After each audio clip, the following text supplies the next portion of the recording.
जय हिंद दोस्तों। हम फिर से हाजिर हैं आपके पास एक और नया वीडियो लेकर। जैसा कि आप सभी लोगों को पता होगा, वर्तमान समय में शासन जो है उसने एक नई योजना या नई स्कीम लागू की है, जिसके तहत हम कहते हैं डिजिटल क्रॉप सर्वे। ठीक है, इसी को गिरदावरी कहते थे पहले। अब ये डिजिटल क्रॉप सर्वे का नाम लेकर वापस आई है ना। और इसको हमको करना है, मतलब इसको हमको करवाना है।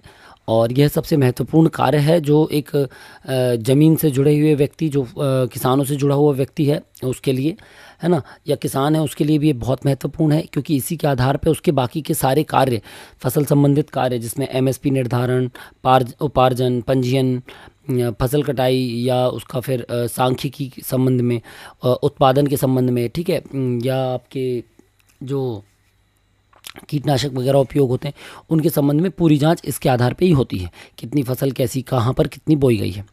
तो अभी तक ये जो है ये कार्य किया जाता था शासन के पटवारियों द्वारा।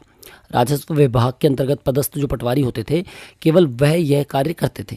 लेकिन हाल में सरकार ने जो भी निर्णय लिया है, जो भी जांच पड़ताल की है और जो भी वहाँ से उसको निर्णय मिले होंगे, वहाँ से शासन ने इसको कन्वर्ट करके अब इसके लिए एक नई चीज़ लाई है, जो कि कहलाते हैं लोकल सर्वेयर, है ना, या लोकल यूथ के द्वारा, स्थानीय युवाओं के द्वारा यह योजना कराई जा रही है।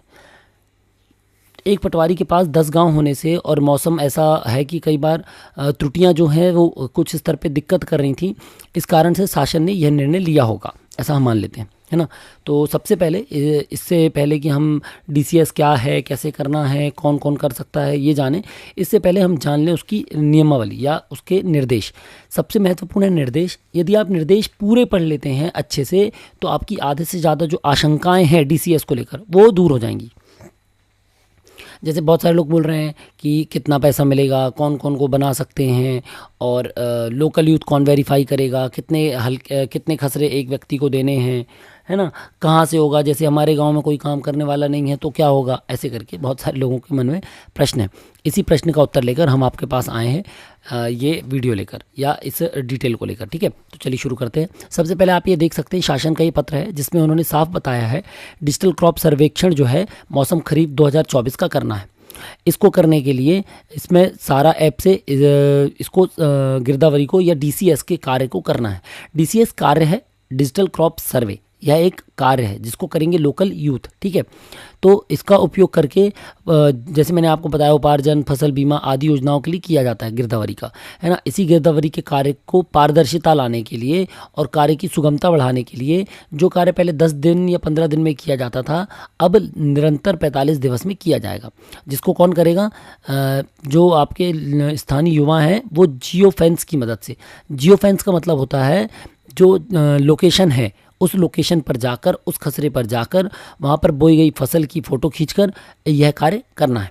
ठीक है, पहले ये था कि हम घर से भी कर देते थे कार्य 2 साल पहले, लेकिन अब 2 साल के अंदर काफ़ी आधुनिकता आने से चीज़ें बदल गई हैं। अब सबसे महत्वपूर्ण है कि कोई भी व्यक्ति क्या फसल चढ़ा रहा है, चाहे वो स्थानीय युवा हो, पटवारी जी हों, है ना, तो क्या फसल चढ़ा रहे हैं उसकी जांच करने के लिए एमपी किसान ऐप हर व्यक्ति के फ़ोन में डाउनलोड होना चाहिए। जो भी व्यक्ति गांव में है, फ़ोन चलाता है, एंड्रॉयड फ़ोन चलाता है, उस व्यक्ति के फ़ोन में एमपी किसान ऐप होना चाहिए। इससे वह 2 कार्य कर सकता है। एक कर सकता है स्वघोषणा, यानी कि उस फसल को जो भी वो अपने खसरे में फसल बो रहा है, वो खुद उस फसल की फ़ोटो खींच के अपलोड करके एक जानकारी दे सकता है। दूसरा कार्य वो कर सकता है दावा आपत्ति, या पहले तो ये देख ले कि किसी और ने क्या फसल बोई है। एक उसने खुद फसल बो सकता है, दूसरा किसी और ने क्या फसल बोई है उसकी जांच कर सकता है। ठीक है, और उस जांच के आधार पे दावा आपत्ति कर सकता है, सुधार के लिए आवेदन दे सकता है, जो बाद में सुधार दी जाती है। ठीक है, तो ये पहला कार्य सबसे पहले एमपी किसान डाउनलोड करवा दे। दूसरा कार्य जो है स्थानीय युवा सर्वे या सर्वेयर, तो इसको आप बहुत अच्छे से समझें। ये क्या है? जो पटवारी हैं, पटवारी द्वारा अनुमोदन किए जाएंगे, आवंटित ग्राम किए जाएंगे। किसको? स्थानीय युवाओं को। अब स्थानीय युवा कौन हो सकता है?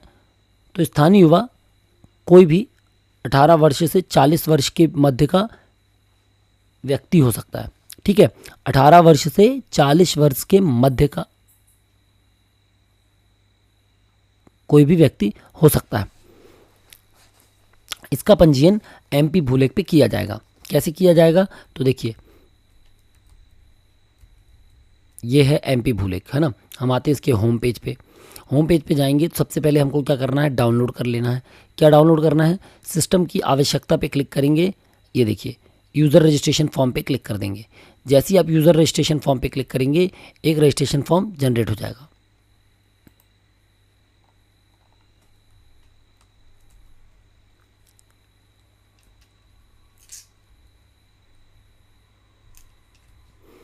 कैसा रजिस्ट्रेशन फॉर्म जनरेट होगा, ये यूज़र रजिस्ट्रेशन फॉर्म जनरेट हो जाएगा। ठीक है, ये देखिए आप, ये आपको दिख रहा है इस तरीके का एक रजिस्ट्रेशन फॉर्म जनरेट हो जाएगा, डाउनलोड हो जाएगा। इसको हमको प्रिंट कर लेना है। यहाँ पर आपका फर्स्ट नेम जो आधार संख्या के अनुसार लिखा हो, जो आधार में लिखा होगा वही नाम लिखना है।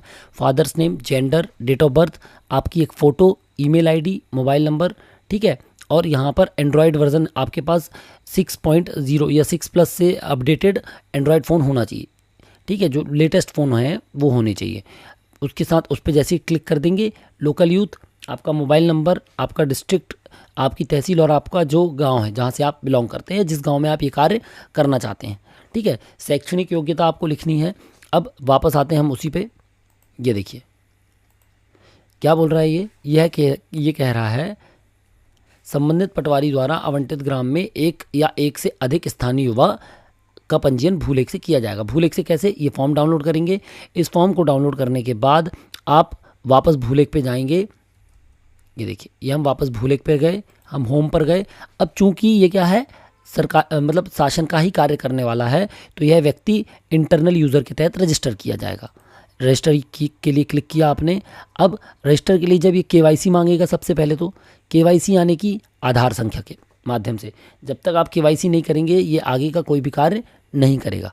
ठीक है, केवाईसी इसलिए भी ज़रूरी है आपकी, क्योंकि इन सर्वेयर्स को जो वेतन मिलेगी वो इसी आधार के बेस्ड पे डीबीटी के आधार पे मिलेगी। डीबीटी का मतलब डायरेक्ट बेनिफिट ट्रांसफ़र, यानी कि उस व्यक्ति का आधार जिस बैंक से प्राइमरी रूप से लिंक होगा, उस बैंक में शासन इनको डायरेक्ट जो मानदेय देगी इस कार्य का, वो मानदेय उस पर देगी। यहाँ पर आप फर्स्ट नेम लिख लीजिए, यहाँ सेकेंड नेम लिख लीजिए, यहाँ last name, father's name, date of birth और जेंडर। ये लिखने के बाद यहाँ पर आती है लॉगिन आईडी। अब आप एक बात बहुत अच्छे से समझें, ये जो पोर्टल की वेबसाइट है ये वैसी है जिसमें सभी डिपार्टमेंटल यूज़र्स काम कर सकें, है ना। तो यहाँ पर आपको लॉगिन आईडी के लिए परेशान नहीं होना है, ये आपको बनानी है ना। तो आप यहाँ पर अपना मोबाइल नंबर डाल सकते हैं, आप यहाँ पर अपना नाम अंडरस्कोर विलेज का नाम लिख सकते हैं। ठीक है, या मेरा तो सुझाव है कि आप अपना मोबाइल नंबर ही डालें, वो आसान रहेगा याद करने में और ओटीपी वगैरह में ढूंढने में भूल जाएंगे तब। तो यहाँ पर मोबाइल नंबर डालें। फिर वो आपसे पूछ रहा है कर्मचारी की पहचान संख्या। अब चूंकि ये इंटरनल यूज़र्स के लिए है, यानी कि जो डिपार्टमेंटल यूज़र्स होते हैं उनके लिए है। ठीक है, तो एम्प्लॉय आईडी होती है 9 अंकों की, तो ये आपके पास नहीं होगी, इसीलिए आप यहाँ पर मोबाइल नंबर, यहाँ पर भी अपना मोबाइल नंबर ही रिपीट कर दें, उससे कोई दिक्कत नहीं होगी, कोई नुकसान नहीं होगा। आप मोबाइल नंबर 3 जगह भी लिख सकते हैं, वो ले लेगा। फिर आता है आपका ईमेल जो चालू कंडीशन में हो, और फिर ये जो दस्तावेज अपलोड करने के लिए बोल रहा है, यहाँ पर आपको वो पीडीएफ जो हमने आपको दिखाई थी अभी, वो अपलोड करनी है भरने के बाद। ठीक है, अब ये पीडीएफ जो है इस पर आप वेरीफाई कराएंगे पटवारी जी से। पटवारी जी के यहाँ पर हस्ताक्षर करा लेना है, यहाँ पर ऑथराइज्ड में, है ना, ऑथराइज्ड ऑफिसर में पटवारी जी के साइन करा लेना है। वो है साइन कराने के बाद आप यहाँ पर अपलोड कर देंगे।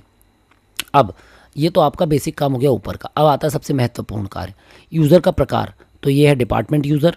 जैसे ही आपने डिपार्टमेंट यूज़र में क्लिक किया, डिपार्टमेंट के जितने भी कार्यकर्ता हैं, जितने भी प्रकार के डिपार्टमेंट यूज़र्स हो सकते हैं, उनकी सूची आपके बगल में यहाँ पर खुल जाएगी। यहाँ पर आपको लोकल यूथ देख लेना। ये देखिए आपको ये दिख रहा है लोकल यूथ, सबसे नीचे है DCLR के नीचे लोकल यूथ। लोकल यूथ पे आपने क्लिक किया, यहाँ से वो आपसे कार्यग्रहण तिथि मांग रहा है, तो आप इसको आज ही के जिस दिन आप फॉर्म भर रहे हैं उसी दिन की डेट मान लीजिए, है ना। जैसे हम 6 मान रहे हैं तो हम 6 जुलाई मान लेते हैं या 5 जुलाई मान लेते हैं, जो भी हमको डेट यहाँ पर डालनी होगी, है ना। हमने डेट डाल दी। फिर आता है जिला, तो हमने जिला चुना। जिला हमारा क्या है, हम कोई से भी एक जिला चुन लेते हैं, जैसे कि तो मान लीजिए हम चुन लेते हैं जबलपुर। जबलपुर ज़िले में हम जबलपुर तहसील की बात कर रहे हैं।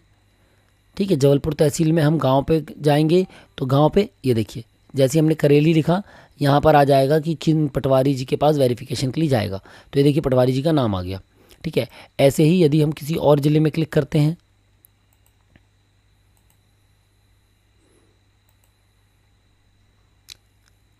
ठीक है, ये देखिए ये इस तरीके से हमने चुन लिया इसको। तो ये नगर के हल्के भी आ रहे हैं, पहले ये नगर के हल्के नहीं आ रहे थे, अब ये नगर के हल्के भी आने लगे हैं। तो इसमें आसानी से नगर के हल्के भी ऐड किए जा सकते हैं।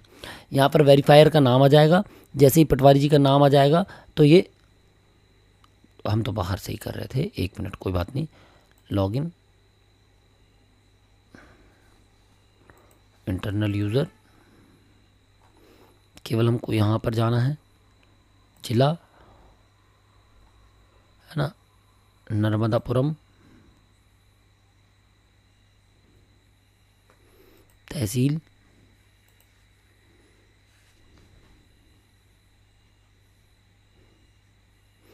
अच्छा हमको यहाँ ये चुनना पड़ेगा, डिपार्टमेंट यूज़र, लोकल यूथ। अब आएंगे हम जिला पे, डेट, ये डेट चुन ली हमने, जिला में आ गए, कोई से भी रैंडम जिला चुन ले रहे हैं हम अभी, क्रॉस चेक करने के लिए है ये केवल। ठीक है, तो इस तरीके से आप देख रहे हैं, ये जैसे जैसे हम यहाँ पर चीज़ आएंगी, जैसे जैसे इसको भरते जाएंगे, ऑटोमेटिकली यहाँ पर पटवारी जी का नाम आ रहा था, वो नाम लिखेंगे। नाम लिखने के बाद यहाँ पर हम ये डालेंगे, कैप्चा डालेंगे, और जैसे ही सबमिट करेंगे OTP चला जाएगा आपके मोबाइल नंबर पर जो आपने यहाँ पर लिखा हुआ है। ठीक है, इस साइट थोड़ी सी प्रॉब्लम करी शायद, इसलिए दिक्कत आ रही होगी, कोई बात नहीं। ठीक है, तो आप ये समझ गए। फिर OTP आएगा, OTP के बाद वेरिफिकेशन के बाद ये कहाँ चला जाएगा, पटवारी जी की ID पे। यह है पटवारी जी की ID, इस पे देखिए ये है पटवारी जी की ID है ना। इस पे आप जाएंगे यूज़र सत्यापनकर्ता पे, इस पे क्लिक करेंगे। इस तरीके से प्राप्त आवेदन में आपको आपके गांव के जो भी लोकल यूथ होंगे उनकी सूची मिल जाएगी, उनको आपको क्लिक कर देना है। यहाँ पर एक नंबर आएगा, उस पर क्लिक करेंगे और यहाँ पर अनुमोदित कर देंगे। अनुमोदित करने के बाद उसकी जो वो दिख रही है आपको, जो उसने लॉगिन ID बनाई है, उसके आधार पे आप उसको यहाँ से स्थान भी जोड़ सकते हैं। ठीक है, यहाँ से आप उसका नंबर डाल के, मोबाइल नंबर डाल के स्थान जोड़ सकते हैं। यदि उसके कुछ चेंज करना है, ईमेल ID चेंज करना है, मोबाइल नंबर गलत डल गया है, तो आप संशोधित उपयोगकर्ता से उसकी चीज़ों को चेंज कर सकते हैं। यहाँ पर उसकी ID या मोबाइल नंबर डाल के सर्च करके एडिट कर सकते हैं। तो चलिए वापस आते हैं, फॉर्म आप समझ गए, पंजीयन आप समझ गए, वापस हम आते हैं पत्र पे। ठीक है, तो स्थानीय युवा का क्या कर सकते हैं अपन, इस तरीके से पंजीयन कर सकते हैं MP भूलेख से। अब सबसे इम्पॉर्टेंट है, वह कम से कम 8वीं कक्षा उत्तीर्ण होना चाहिए, उसके पास एंड्रॉयड वर्जन का 6+ एंड्रॉयड वर्जन का फ़ोन होना चाहिए। उसके बाद यह कार्य करने के लिए संबंधित ग्राम के स्थानीय युवा, ठीक है, यदि उस गांव में, यदि संबंधित जो भी गांव है जिस पे आपको ये DCS करवाना है, उस गांव में स्थानीय युवा का होना ज़रूरी है। मतलब वो स्थानीय युवा उस गांव का होना ज़रूरी है। यदि उस गांव में कोई स्थानीय युवा इच्छुक नहीं है या आप उपलब्ध नहीं है जो ये पैरामीटर्स को फॉलो करता हो, तो उस गांव की पंचायत में हम वह व्यक्ति ढूंढ सकते हैं। ठीक है, यदि कोई गांव है, उस गांव में नहीं मिल रहा तो हमने पंचायत में ढूंढा, जब वह पंचायत में नहीं मिलेगा तो हम निकटतम जो ग्राम होगा, उस ग्राम का निकटतम जो ग्राम होगा वहाँ पर किसी स्थानीय युवा का पंजीयन करा देंगे। ठीक है, अब एक चीज़ और इस पत्र में साफ साफ लिखी है कि स्थानीय युवा के चयन हेतु महिलाओं को प्राथमिकता दी जाएगी। यदि महिलाएं कोई स्थानीय युवा का फॉर्म भरती हैं, मान लीजिए एक गांव में 4 लोगों ने आवेदन किया है, तो हमको किसी एक को ही चुनना है, हमारे पास कम खसरे हैं और एक को चुनना है, तो हम महिलाओं को ही वहां पर प्राथमिकता देनी है, ऐसा शासन का मत है। ठीक है, अब स्थानीय युवाओं को जो प्रशिक्षण देंगे, तो राजस्व वृत्त के अंतर्गत कौन प्रशिक्षण देगा इनको, राजस्व निरीक्षक देंगे और तहसील स्तर पर कोई मास्टर ट्रेनर देंगे। ठीक है, यानी कि जो गिरदावरी करते हैं, DCS का कार्य करते हैं, उसके लिए क्या ज़रूरी है, आपका राजस्व निरीक्षक ट्रेनिंग देंगे राजस्व वृत्त पे, सर्कल पे, और तहसील पर कौन ट्रेनिंग देगा, मास्टर ट्रेनर। ठीक है, और समय समय पर जो संबंधित पटवारी हैं वो भी सर्वेयर को गिरदावरी के संबंध में आवश्यक मार्गदर्शन प्रोवाइड करेंगे। अब आता है पोर्टल पर पंजीयन। तो हमने बताया जैसे कि डिजिटल क्रॉप सर्वेक्षण के लिए आपको लोकल यूथ के रूप में, सर्वेयर के रूप में पंजीयन करना है, और पटवारी आपको सुपरवाइज़र होकर उसको अप्रूव करेंगे। तो पंजीयन कैसे करना है बता दिया हमने। ग्राम आवंटन का काम कहाँ से होगा, MP भूलेख से होगा। अनुमोदन कौन करेंगे, MP भूलेख से पटवारी जी करेंगे। ठीक है, पटवारी जी जैसे ही आपको अप्रूव कर देंगे, आपको क्या करना है, जो हमने ये बताया था, देखिए ये इस ऐप को MP सारा ऐप को गूगल प्ले स्टोर से डाउनलोड कर लेना है अपने अपने फ़ोन में, मतलब इसके फ़ोन में करा देना है, लोकल यूथ के फ़ोन में करा देना है। जैसे ही आप इसको अपने उसमें डाल देंगे, मोबाइल में डाउनलोड कर लेंगे, वैसे ही सारा ऐप में आपने जो रजिस्ट्रेशन ID डाली है वो ID डालने के बाद OTP के माध्यम से आप लॉगिन कर लेंगे। तो आपका लॉगिन कब होगा, जैसे पटवारी की ID में होता है, पहले वेब GIS में होगा और वेब GIS से अप्रूवल होने के थोड़ी देर बाद सारा में हो जाएगा। अब जब सर्वे लॉगिन कर लेगा तो लॉगिन करने के बाद उसको ग्राम आवंटित होंगे, तो जो ग्राम आवंटित होंगे उनका डेटा डाउनलोड कर लेना है। डेटा डाउनलोड कैसे करते हैं, तो आप जब जाएंगे सारा में ऑटोमेटिकली DCS का एक ऑप्शन आएगा सबसे ऊपर, डिजिटल क्रॉप सर्वे। उस पर आप जैसे ही क्लिक करेंगे वहाँ पर आपका डाउनलोड का ऑप्शन है, डाउनलोड पे जाकर आपको अपने गाँव के डेटा को डाउनलोड कर लेना है। ठीक है, उसके बाद जो भी फसल की जानकारी है वो सारी फसलों की जानकारी को डाउनलोड कर लेंगे। अब एक चीज़ है कि यदि किसी गांव में आप फसल की जानकारी अपलोड कर रहे हैं गिरदावरी में, तो आपको उस गांव की फसल की फ़ोटो खींचकर अपलोड करना है। लेकिन यदि उस जगह पर, उस खसरे पर, मौके पर फसल के अलावा कुछ और बना हुआ है, कुछ और निर्माण है, कुछ और लगा हुआ है, तो वहाँ पर आपको फ़ोटो खींचना अनिवार्य नहीं है ना। उसके बाद रिक्त भूमि यदि दर्ज कर रहे हैं और वर्तमान भूमि का जो उपयोग है उसकी जानकारी दे रहे हैं, तो वहाँ पर रकबा सहित जानकारी देनी होगी, एरिया सहित जानकारी देनी होगी। अब सबसे महत्वपूर्ण जो कई लोगों को थोड़ा सा कन्फ्यूजन कर रहा है, आप इस 5वें पॉइंट को पढ़ें। ये कह रहा है कि गांव में एक से अधिक सर्वेयर होने पर, मान लीजिए यदि किसी गांव में एक ही सर्वेयर है, ज़्यादा सर्वेयर नहीं है किसी गांव में, तो वहाँ पर खसरों की संख्या को ध्यान में रखना। ठीक है, लेकिन यदि एक से ज़्यादा सर्वेयर हैं तो हमको ये ध्यान में रखना है कि अधिकतम एक सर्वेयर पे कितने, मतलब एक लोकल सर्वेयर पे कितना हो, 1000 सर्वे नंबर से ज़्यादा खसरे उसके पास ना आए। ठीक है, फिर जो प्राप्त इनपुट डेटा है, प्राप्त इनपुट डेटा मतलब कि जो पहले से उसमें डेटा भरा हुआ है, किसान द्वारा, सैटेलाइट द्वारा, AI द्वारा, ठीक है, फसल की जो पुरानी फ़ोटो खींची गई थी पटवारी जी द्वारा, पुरानी फसलों के आधार पे, फ़ोटो एनालिसिस के आधार पे जो फसल पाई जाएगी, है ना, उसकी विसंगति की जानकारी भी प्राप्त करनी है। यानी कि हमारा जो उद्देश्य है इससे ये पूरा हो रहा है कि जो पहले से सिस्टम जनरेटेड फसल हैं, जो पहले से हमने सिस्टम में किसी प्रकार से, चाहे वो सैटेलाइट से हो या आपके किसान सत्यापित कर रहा है या पुरानी फसलें, उस आधार पे जो आपका डेटा है वो सर्वेयर द्वारा जांच करवाया जा रहा है। ठीक है, पोर्टल का डेटा। तो लोकल यूथ जो है वो क्या करेंगे, जो जानकारी वो भर रहे हैं और जो इनपुट में डेटा में जानकारी पहले से उपलब्ध है वो समान होने पर सुपरवाइज़र का अनुमोदन आवश्यक नहीं होगा और वह सिस्टम द्वारा डायरेक्ट अनुमोदित हो जाएगी। यदि जो जानकारी पहले से इनपुट में भराई गई है और यदि वो सर्वेयर भी वही जानकारी को अप्रूव कर रहे हैं, तो इसका मतलब ये हो जाएगा कि जांच सही है और वो ऑटोमेटिकली फॉरवर्ड हो जाएगी। ठीक है, लेकिन यदि सर्वेयर द्वारा डेटा अपलोड करने के बाद यदि कोई विसंगति आती है, तो जो पटवारी होंगे, पटवारी वो सारा ऐप पोर्टल से उस खसरे में उपलब्ध फसल और उसकी फ़ोटो का अवलोकन करके जानकारी को अनुमोदित कर सकेंगे और आवश्यक होगा तो वो क्या करेंगे, उसको पुनः परीक्षण हेतु सर्वेयर को भेज देंगे, मतलब रिव्यू के लिए वापस भेज देंगे। मान लीजिए किसी खसरा नंबर 14 में किसी ने दाल लगा दी, ठीक है, दाल की फसल लगा दी कोई, या मक्का लगा दिया मान लेते हैं, लेकिन पटवारी जी का कहना है कि यार वहाँ तो धान होती है, तो धान की फसल होनी चाहिए, तो वो वहाँ से क्रॉस चेक करने के लिए वापस भेज देंगे एक बार, है ना, रिव्यू के लिए वापस चला जाएगा किसके पास, लोकल यूथ के पास। फिर जो सर्वेयर है वह पुनः जानकारी प्राप्त करके अवलोकन क्या करेंगे, अवलोकन करेंगे सुपरवाइज़र द्वारा फिर से की, यानी फिर से जानकारी को भरा जाएगा और उसको वापस से सुपरवाइज़र को भेजा जाएगा जहां से वो उसको अनुमोदित कर सकेंगे। पर यदि सुपरवाइज़र द्वारा दोबारा जानकारी को परीक्षण हेतु भेजना है तो वो दोबारा नहीं भेज सकते हैं। वहां पर फिर सुपरवाइज़र को क्या करना पड़ेगा, खुद जाकर जियो फेंस के माध्यम से जानकारी अद्यतन करनी होगी। मतलब एक बार आप सर्वेयर की, लोकल यूथ की जानकारी को अपडेट करने के लिए, करेक्ट करने के लिए, एडिट करने के लिए भेज सकते हैं। दोबारा यदि आपको फिर भी गलत लग रहा है तो फिर आपको दोबारा मौके पर जाकर उस खसरे की फ़ोटो खींचकर उसको अपलोड करना पड़ेगा। ठीक है, अब यदि किसी गांव में कोई सर्वेयर नहीं है या जो सर्वेयर हैं वो कार्य नहीं कर पा रहे हैं, तो डिजिटल क्रॉप सर्वे का काम जो है वो पटवारी के द्वारा ही सारा ऐप के माध्यम से किया जाएगा। यानी कि जो पटवारी गिरदावरी चढ़ाएंगे वो ऑटोमेटिकली वही अनुमोदित करेंगे और वही अपडेट अपलोड करते जाएंगे। ठीक है, विसंगति डेटा में 1% डेटा का सत्यापन पटवारी द्वारा एवं मतलब स्वयं खेत पर जाकर पार्सल लेवल पर किया, मतलब यदि किसी ने 100 खसरे भरे हैं तो उसमें से 100 खसरे में से 1 खसरा पटवारी द्वारा खुद देखे जाएंगे, 1000 खसरों में से 10 खसरे पटवारी द्वारा खुद मौके पर जाकर उनकी फ़ोटो खींचकर अपलोड करके किया जाएगा। और फसल सर्वे की जो जानकारी है उसके अनुमोदन के बाद केवल जो विसंगति डेटा है उनमें से चयनित प्रत्येक ग्राम के 1% खसरे नंबरों की जानकारी को क्या करना है, तहसीलदार और नायब तहसीलदार द्वारा जांच किया जाएगा, यानी वो वेरीफाई करेंगे। यहाँ पर इस लेवल पे पटवारी और उसके बाद तहसीलदार द्वारा वो सारा ऐप के पोर्टल के माध्यम से 1% की जांच की जाएगी। उसके बाद वो भी यही करेंगे कि सुपरवाइज़र द्वारा फिर जानकारी को फ़ोटो खींचकर अपलोड कर देंगे।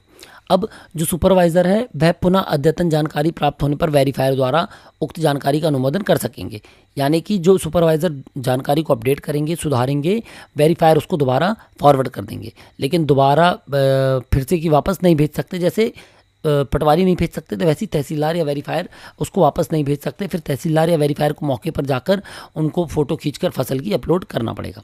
ठीक है, तो ये हो गया बेसिक काम। अब आता है जांचकर्ता अधिकारी की नियुक्ति एवं जांच की प्रक्रिया।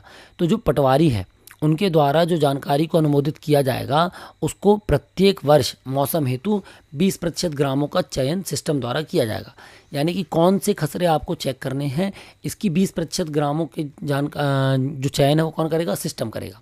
इस प्रकार हर वर्ष ग्रामों का चयन करने हेतु अगले 5 साल में 100%, मतलब जैसे एक गाँव में मतलब जैसे एक तहसील है उसमें 100 गांव हैं, तो पहले साल 20%, अगले साल 20%, उसके बाद 20%, फिर 20% करके 5 साल में पूरी तहसील के गांवों का निरीक्षण हो जाएगा। ठीक है, जांच कौन करेगा, तहसीलदार, नायब तहसीलदार को छोड़कर राजस्व अन्य विभाग के अधिकारियों को कलेक्टर द्वारा स्वविवेक से नियुक्त किया जाएगा। यानी जो जांच हो रही है फसल की, जो वेरीफायर की द्वारा फसल की अपलोड करने की जांच होने के बाद उसकी जांच अन्य विभागों द्वारा, उनके अधिकारियों द्वारा कलेक्टर के स्वविवेक से किया जाएगा। फिर जांचकर्ता की जो यूजर की जानकारी है उसको सारा पोर्टल के माध्यम से अद्यतन करेंगे, और यह ग्राम आवंटन का कार्य कौन करेगा, एसएलआर के लॉगिन से किया जाएगा। ठीक है, आवंटित गांव में 1% या ग्राम के कम से कम 10 निजी सर्वे नंबर जो अधिक होंगे वो सिस्टम द्वारा आवंटित किए जाएंगे। किसको, ये हम इसकी बात कर रहे हैं अभी, जांचकर्ता अधिकारी, यानी कि पटवारी द्वारा जो भर दिया गया है उसके 20% गाँव की जांच होगी। 20% गाँव की जो जांच होगी वो अन्य विभागों द्वारा होगी। उसमें किसको गांव असाइन करने, तो वो एसएलआर लॉगिन पे उपलब्ध होगा। फिर जो गांव आवंटित होगा उसमें कम से कम 1% या कम से कम 10 निजी सर्वे नंबरों की जाँच होगी ही होगी। ठीक है, फिर जाँचकर्ता द्वारा सारा ऐप में लॉगिन करने के उपरांत, जैसे सारा ऐप होती है सभी लोगों के लिए, ऐसे ही जांचकर्ता के लिए मोबाइल नंबर और ओटीपी से ऐप खुल जाएगी। वहां पर वो यदि सहमत हैं तो उनको क्या करना है, फसल का फ़ोटो खींचकर जानकारी अपलोड करना है, और असहमत हैं तो जियो फेंस के माध्यम से फ़ोटो सहित जानकारी अपलोड करनी है। ठीक है, फिर जांचकर्ता द्वारा जो अपलोड की गई जानकारी है सारा पोर्टल पर, उसको तहसीलदार, नायब तहसीलदार के लॉगिन पर उपलब्ध होगी, जहाँ से वो उसका निराकरण कर सकते हैं। इसके बाद सुपरवाइज़र द्वारा जो जानकारी है अनुमोदन करने की, उसको खेत में फसल में जाकर फ़ोटो खींचकर असहमति की दशा में क्या करना है, अद्यतन करना है जियो फेंस के माध्यम से, और सहमति की दशा में डायरेक्ट वो हो जाएगा। ठीक है, फिर एमपी किसान ऐप के माध्यम से प्राप्त दावा आपत्ति का निराकरण तहसीलदार की आईडी से होगा, जैसे अभी तक हो रहा है। जो फिक्स डेट है उसके बाद डेटा को लॉक कर देंगे, जिसके बाद कोई संशोधन नहीं होगा। तो इसकी कैलेंडर को आप देख लीजिए, 10 जुलाई से सर्वेयर का पंजीयन कर लेना है, 10 जुलाई तक। फिर सारा प्रशिक्षण जो है वो 25 जुलाई तक हो जाएगा। 25 जुलाई तक पर जब प्रशिक्षण हो जाएगा तो किसान की गिरदावरी 1 अगस्त से चालू की जाएगी। ठीक है, और सर्वेयर की जो गिरदावरी है वो भी 1 जुलाई से चालू हो जाएगी। कब तक चलेगी ये 20 सितंबर तक चलेगी, 15 सितंबर तक चलेगी। 15 से 20 सितंबर में सुपरवाइज़र इसका सत्यापन करेंगे। दावा आपत्ति 25 सितंबर तक होगी, फिर उसका निराकरण 30 सितंबर तक होगा। वेरीफायर यानी तहसीलदार द्वारा अनुमोदन 10 सितंबर तक होगा, 10 सितंबर से 30 सितंबर होगा। और जो डिजिटल क्रॉप सर्वे हुआ उसकी जांच 10 सितंबर से 28 सितंबर होंगी। ठीक है, अब जो सबसे महत्वपूर्ण है राशि, तो इसमें आप ये समझिए, जो स्थानीय युवा को फसल सर्वेक्षण के लिए दिया जा रहा है तो उसको 8 रुपये प्रति फसल दिया जाएगा। ठीक है, यानी कि एक खसरे में एक फसल के लिए 8 रुपये प्रति फसल दिया जाएगा प्रथम फसल के लिए। उसके बाद यदि अतिरिक्त फसल है तो 2 रुपये फिर प्रति फसल दिया जाएगा, अतिरिक्त फसल के लिए। और ऐसे एक खसरे में कम से कम 14 रुपये अधिकतम मिलेगा। अधिकतम का मतलब है कितने, 8 रुपये एक फसल का, और यदि 4 फसल और लगी, मतलब 3 फसल और लगी, 3 दूनी 6, तो 8 6 14, यानी एक खसरे में यदि 4 फसलें लगी हैं तो उन 4 फसलों के लिए उसको 14 रुपये मिल सकता है। 5 होंगे तो भी 14 ही मिलेगा, क्योंकि अधिकतम इसमें 14 रुपये दिया हुआ है। और ये जो सर्वेयर का काम है, लोकल यूथ का काम है, इसकी राशि जो है तहसीलदार महोदय के द्वारा आधार लिंकिंग खाते में डायरेक्ट की जाएगी। ठीक है, कितना जो ये 8 रुपये के हिसाब से खसरों में तय होगी। इसके बाद जो मास्टर ट्रेनर बनाए जाएंगे राज्य स्तर के, जिला स्तर के या तहसील स्तर के, उनको जो राशि दी जाएगी वो 1000 रुपये दी जाएगी अधिकतम। ठीक है, अब इनके मास्टर की जानकारी जो सत्यापन है वो भू अभिलेख अधीक्षक द्वारा पोर्टल पर किया जाएगा। इसके बाद यदि किसी प्रकार की कोई गलती पाई जाती है, जानबूझकर गलती कोई पाई जाती है, तो उस लोकल यूथ का पंजीयन रद्द करके नवीन पंजीयन या किसी और पूर्व से पंजीकृत स्थानीय युवा को कार्य दिया जाएगा जो पूरा कार्य कर सके।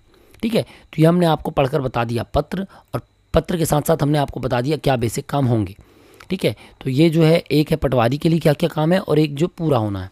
तो हम इसको बिल्कुल शॉर्ट में उठाते हैं पीपीटी, ताकि आपको अभी जैसे हमने बताया वो आपको ईजी पड़े, है ना। सबसे पहले तो आप समझ लें डिजिटल क्रॉप सर्वे क्या है, गिरदावरी। ज़्यादा दिमाग नहीं लगाना, ज़्यादा कंफ्यूज नहीं होना, बहुत सिंपल काम है। डिजिटल क्रॉप सर्वे यानी कि वर्तमान समय पर होने वाली गिरदावरी। इसमें आपका बेसिक काम है सारा ऐप को इंस्टॉल कर लेना है फ़ोन पे, फोटो और मौके पर जाकर, खसरे पर जाकर फसल की फ़ोटो खींच कर अपलोड करना है। ठीक है, और उस अपलोड को पटवारी द्वारा वेरीफाई किया जाएगा। पटवारी द्वारा वेरीफाई करने के बाद उसका 1% को तहसीलदार द्वारा जांच किया जाएगा, और 20% गाँव को, पूरी तहसील के 20% गाँव को अन्य विभागों द्वारा जांच किया जाएगा। ठीक है, इसकी अवधि जो है वो क्या है, सुबह 6 बजे से शाम को 6 बजे तक, और 45 दिन का टोटल। ठीक है, इसके साथ ही ये गूगल शीट इसमें दी हुई है। यदि आपकी जो फसल है वो जो लोकल यूथ के अंदर, आपके ऐप के अंदर यदि वो फसल नहीं दिख रही है जो मौके पर बोई गई है, तो उसकी जानकारी आप इस गूगल शीट पर भर सकते हैं। ठीक है, फिर आते हैं जियो फेंसिंग। तो जियो फेंसिंग क्या होती है, जब किसी खसरे पर जाकर फोटो खींचते हैं तो कहलाती जियो फेंसिंग। आप ये देख पा रहे हैं जैसे ये गांव दिया हुआ है, तो ये खसरा यदि हम ये खसरे के अंदर हैं, ठीक है, आप देख पा रहे होंगे इस बाउंड्री के अंदर ये ब्लू कलर की डॉट है, ये बता रही है कि हम खसरे के अंदर हैं, तभी इसकी गिरदावरी होगी। यदि हम इस खसरे के कहीं बाहर हैं, इस एरिया के बाहर हैं, तो यहाँ पर मैसेज आ जाएगा कितने दूर हैं। ठीक है, तो जैसे हम मैप देखते हैं, गूगल मैप वगैरह देखते हैं, तो उसमें डायरेक्शन का ऑप्शन आता है, वैसे इसमें डायरेक्शन का ऑप्शन आ रहा है। ये इस पर क्लिक करेंगे तो कितने दूर है और कैसे जाना है इसकी जानकारी मिल जाएगी। फिर आता है डिजिटल क्रॉप सर्वेक्षण का मानव और आधुनिक तकनीक का उपयोग। तो देखिए मोबाइल ऐप द्वारा क्या काम है और आधुनिक ऐप द्वारा। तो मोबाइल ऐप में किसान जानकारी उसको भर सकता है, सर्वेयर यानी लोकल यूथ, स्थानीय युवा, सुपरवाइज़र यानी पटवारी, वेरीफायर यानी तहसीलदार, और जो इंस्पेक्शन ऑफिसर होंगे, जांचकर्ता अधिकारी होंगे वो, ये सब लोग मोबाइल ऐप के माध्यम से फसल को देख सकते हैं, जांच कर सकते हैं, या फिर फसल को मौके पर जाकर फोटो खींचकर अपलोड कर सकते हैं। ठीक है, इसके बाद आता है आधुनिक तकनीक। तो एक तो है सैटेलाइट इमेज यानी कि आर्टिफिशियल इंटेलिजेंस और मशीन लैंग्वेज के तहत जो संभावित फसल की फ़ोटो खींची जा रही है वो। दूसरा होता है ऐप से लिए गए फ़ोटो से फसल पहचान।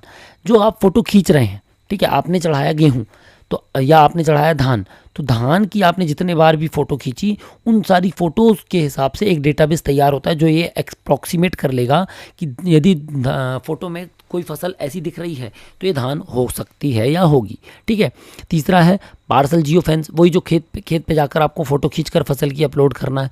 और विसंगति, ऐप और आधुनिक माध्यम से प्राप्त डेटा की कंपैरिजन करना। ठीक है, प्रोसेस क्या है, वही सबसे पहले फॉर्म डाउनलोड कर लीजिए, एमपी भूलेख पे जाइए, डिपार्टमेंटल या इंटरनल यूज़र पे जाइए, अपने आप को रजिस्टर कर लीजिए। जब आप रजिस्टर कर लेंगे तब आपको थोड़ी देर बाद जब पटवारी जी अप्रूव कर देंगे तब आप क्या कर पाएंगे, आप सारा में लॉगिन कर पाएंगे। ठीक है, पटवारी जी के बाद वेरीफायर यानी तहसीलदार जांच करेंगे, उनकी जांच के बाद जांच अधिकारी द्वारा 20% गांव की जांच करेंगे। ठीक है, और फिर जैसे ही अप्रूव हो जाएगा भूलेख में फसल दिखने लगेगी। ये प्रोसेस है, स्टेप बाय स्टेप बताया है। सुपरवाइज़र यानी कि पटवारी द्वारा फसल को जांच किया जाएगा या आपको गांव आवंटित किया जाएगा। ठीक है, और इसमें 1% विसंगति डेटा का फील्ड सत्यापन होगा।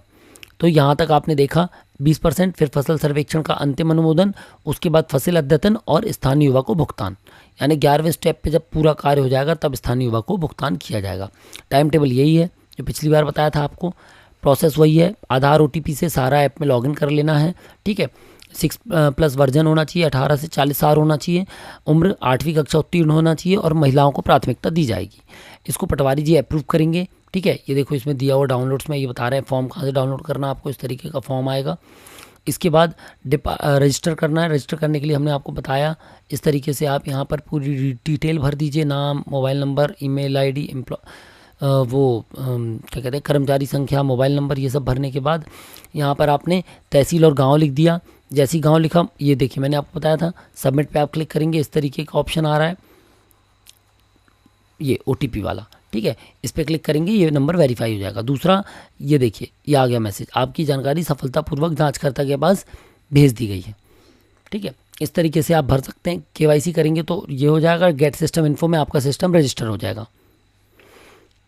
फिर आते हैं सर्वे और पंजीयन का सत्यापन एवं अनुमोदन। तो ये देखिए, हमने बताया यूज़र सत्यापनकर्ता के अंदर आप जाएंगे, इस तरीके से नाम दिखेगा, इस पर आप क्लिक करेंगे, लॉगिन पे इस संख्या पे क्लिक करेंगे, ये नाम आ गया, न्यू यूजर रजिस्ट्रेशन है, और यहाँ पर अनुमोदन हेतु भेजें। इसको हम क्या करेंगे, आगे भेज देंगे, या निरस्त करना होगा तो रिजेक्ट कर देंगे। ठीक है, ये देखिए, इसके बाद हम आते हैं स्थान आवंटन, जो मैंने आपको बताया था। वहाँ पर आप चुनेंगे जिला, तहसील, राजस्व निरीक्षक मंडल और हल्का। तो हल्का पे जैसे ही आप क्लिक करके यहाँ पर फॉरवर्ड करेंगे, ये हल्का इसके में जुड़ जाएगा। ठीक है, फिर ये देखिए, अद्यतन के बाद ये दिखेगा, इसको अनुमोदन के लिए वही फाइल अपलोड करके अनुमोदन के लिए भेज दीजिए। ये देखिए, इस तरीके से मैसेज आएगा कि उपयोगकर्ता को अनुमोदन हेतु सफलतापूर्वक भेज दिया गया। फिर आता है किसान द्वारा। तो किसान के लिए क्या करना है, आपको MP किसान ऐप डाउनलोड कर लीजिए। इस पर आप जाएंगे, मोबाइल नंबर से OTP डाल दीजिए। यहाँ पर आप जब सब डाल देंगे, फसल स्वघोषणा में जाइए। स्वघोषणा में आप क्या करेंगे, अपने फसल की जानकारी को अपलोड कर देंगे। ठीक है, ये देखिए, स्वघोषणा में फसल भर देंगे। पटवारी ने क्या भरा ये देखने के लिए गिरदावरी जानकारी पर क्लिक कर लेंगे। ठीक है, ये देखिए, इस तरीके से आपको मिल जाएगा। ये रेड दिख रहा है, यानी इतने दूर है।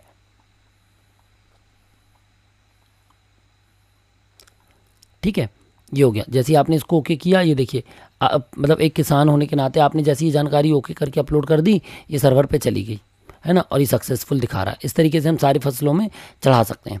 अब आता है सेम चीज़ दावा पत्ती। तो आपने फसल चढ़ा दिया, लेकिन आप देख रहे हैं कि गेहूँ चढ़ा हुआ है ना, और आप इससे असहमत हैं।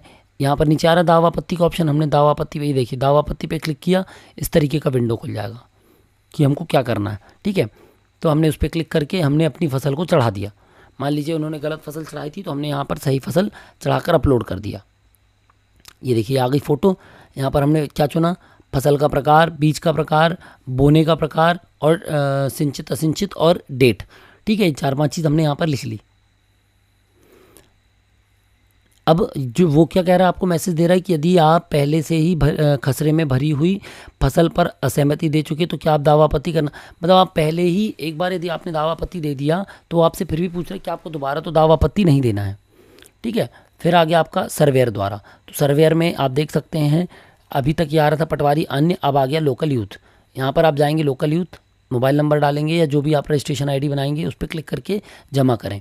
इस तरीके की ऐप खुलेगी। DCS पे क्लिक करना है, डाउनलोड आ रहा है आपको, जैसे मैंने बताया था, डाउनलोड पे क्लिक करेंगे तो इस तरीके से 3 डेटा आ जाएंगे डाउनलोड के लिए। तीनों को डाउनलोड कर लीजिए, ये तो डेट आने लगेगी कि कब डाउनलोड किया। ठीक है, अब हम आते हैं एक गाँव में। तो हमने कोई सा भी एक गाँव चुन लिया। इस पे जाएंगे तो आप देखिए, ये हमको 6 ऑप्शन दिख रहे हैं। कौन कौन से, सभी खसरे, लंबित खसरे, खसरे, अपलोड हेतु बाकी खसरे, पुनः व लंबित खसरे। ठीक है, जो वही जो मैंने आपको बताया था कि मान लीजिए 4 खसरे आपने फसल चढ़ाकर भेजी, लेकिन जो पटवारी जी हैं वो सहमत नहीं है आपसे, तो वापस यहाँ पर भेज देंगे। तो यहाँ पर आपके पास आ जाएगा जियो फेंस करके अप्रूव करने के लिए। ठीक है, ये वो हैं जो भर चुके, ये टोटल हैं, ये वो हैं जो भर चुके, अपलोड नहीं हुए, अपलोड हेतु बाकी हैं, ये अपलोड हो चुके हैं, और ये लंबित मतलब जिनमें अभी फसल चढ़नी बाकी है। ठीक है, ये देखिए, अब इसमें 4 चीज़ दिखा रहा है। वो क्या दिखा रहा है, सबसे पहले दिखा रहा है नाम भूमि स्वामी का, दूसरा वो दिखा रहा है फसल का एरिया, तीसरा वो दिखा रहा है इस खसरे से और आप जहाँ पर अभी बैठे वहाँ से इस खसरे की दूरी। ठीक है, और चौथे मोबाइल नंबर। ये सब डालकर हम यहाँ पर क्या कर देंगे, सेव। ठीक है, या ये फसल चढ़ाएंगे, फसल चढ़ाकर यहाँ पर ऑटोमेटिकली सेव हो जाएगा ये। ठीक है, अब ऐसे ही जब आप फसल चढ़ाने जा रहे हैं तो ये देखिए इतने ऑप्शंस हैं। पहला ऑप्शन है फसल का, यहाँ आप नाम लिख के सर्च कर सकते हैं फसल को। ठीक है, या दूसरा ऑप्शन है फसल का नाम, तो यहाँ पर आप स्क्रॉल करते जाएंगे तो आपको नाम मिल जाएगा। फिर तीसरे में आता है बोआई, तो फसल को किस प्रकार से बोया आपने। ठीक है, मतलब कि छिड़का है, बोया है, रोपा है। ठीक है, फसल का प्रकार, बीज का प्रकार, देसी है, उन्नत है, हाइब्रिड है। फिर फसल का नाम, उसके बाद बीज है कि दाल है कि सब्जी है। फिर आता है अतिरिक्त असिंचित और असिंचित। ठीक है, फसलों का प्रकार, और ये आप यहाँ पर खींच देंगे फसल की फ़ोटो, यहाँ पर डाल देंगे बुवाई का क्षेत्रफल और यहाँ से कर देंगे जोड़ें। ठीक है, ये आ गया, देखिए ये आ गया आगे। अब आता है अवलोकन के लिए। तो पटवारी जी के पास जैसे ही आप जाएंगे तो पटवारी जी के पास इस आईडी में ऑप्शन आ जाएगा ये अवलोकन के लिए, मतलब पटवारी जी आपके पास भेजेंगे तो इस तरीके का ऑप्शन आपके पास आ जाएगा, ये देखिए। ठीक है, मौके पर आप देख रहे हैं आधे में खेत है आधे में ये, तो ये सब चीज़ें चेक करके जांच करके यहाँ पर फसल की जानकारी अपडेट कर देंगे हम। फिर हम मैप खोल सकते हैं, मतलब हमको यदि मैप से पता है, हमको खसरा याद नहीं है, तो हम मैप से चुने पे क्लिक करके इस तरीके से मैप खोल सकते हैं। तो ये हमारा मैप दिख जाएगा। यहाँ पर हमको जो भी खसरा हमको सिलेक्ट करना हो उस खसरे को सिलेक्ट करके हम क्या करवा देंगे, इसमें फसल चढ़ा देंगे। ठीक है, ये देखिए सेम चीज़ है। ठीक है, अब कुछ लोग कहते हैं कि हमको बहुत सारी फसल है, हमको सर्च करने में दिक्कत आ रही है। इसके लिए यहाँ पर बता रहा है कि आप चाहें तो इसमें क्या कर सकते हैं, फसलों की प्राथमिकताएं भी चुन सकते हैं। ठीक है, फिर मिक्स्ड फसल में ये जैसे हमने आपको बताया था ना कि एक फसल का 8 रुपये और अन्य फसलों का 2 रुपये प्रति फसल। मान लीजिए ये सब फसलें भरेंगे तो उस हिसाब से ये भर जाएंगी। फ़ोटो खींचना है, ठीक है, फ़ोटो खींचने के बाद वो चला गया आगे। फिर सेम प्रोसेस है, सेम प्रोसेस में क्या है, आकृषि योग्य, यानी यहाँ पर आप लिख रहे हैं कृषि भिन्न प्रयोजन का प्रकार। ठीक है, तो यहाँ पर आपको उसका प्रकार चुनना पड़ेगा कि क्या प्रकार है इसका खसरे का। आकृषि है, अन्य गैर कृषि है, मेड़ लगी हुई है, ठीक है, या जल स्रोत है, सिंचाई के साधन है। इस तरीके से सारी जानकारी भर देंगे। अब आप समझिए डूज और डोंट्स, क्या करना और क्या बिल्कुल नहीं करना है। तो सबसे पहले तो स्मार्टफोन को पर्याप्त चार्ज करके मौके पर जाना है, क्योंकि मौके पर समस्या हो सकती है। ठीक है, इंटरनेट हेतु डेटा पैक हमेशा रिचार्ज होना चाहिए आपका। खेत में पहुंचकर ही फसल सर्वेक्षण करना है, ये DCS करना है। ठीक है, वो खेत पर पहुंचकर मोबाइल ऐप से देखकर सुनिश्चित कर लें कि बिंदु जियो फेंस के अंदर पार्सल के अंदर हो रहा है या नहीं। फसल को पहचानने में परेशानी होने पर पटवारी अथवा किसी अन्य व्यक्ति से पूछ लें, या मालिक से पूछ लें, या किसी अन्य किसान से पूछ लें। फसल का सही फ़ोटो खींचकर अपलोड करें, और इंटरनेट की सुविधा ना होने पर फसल की जानकारी मोबाइल ऐप से ऑफलाइन मोड में दर्ज कर लें, और जब इंटरनेट आए तो अपलोड कर दें। ठीक है, और करना क्या नहीं है, ये नहीं करना है कि जो आवंटित ग्राम या खसरे हैं इसके अलावा अन्य खसरों पर क्रॉप का सर्वेक्षण ना करें। यदि आपको 1 से 1000 तक के खसरे आपने आवंटित किए हैं तो आप इस बात का निर्देश भी दे दें कि 1000 से लेकर 1800 तक जो खसरे हैं वो दूसरे व्यक्ति के हैं। ठीक है, तो जो आपको अलॉट है केवल आपको वही करना है। फसल के अलावा अन्य यदि कोई वस्तु का फ़ोटो खींचकर फसल की जानकारी दर्ज नहीं करनी है।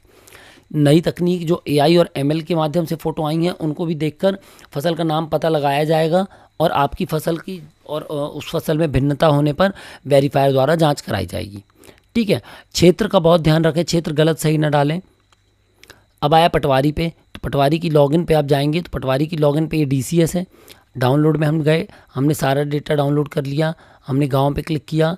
जैसे ही हमने गाँव पे क्लिक किया, ये देखिए इस तरीके से ऑप्शंस आ जाएंगे। ठीक है, टैब दिख रहे हैं लाल रंग से, पीले रंग से, हरे रंग से और ग्रे रंग से। ठीक है, इतने सारे टैब आपको ये दिख रहे हैं।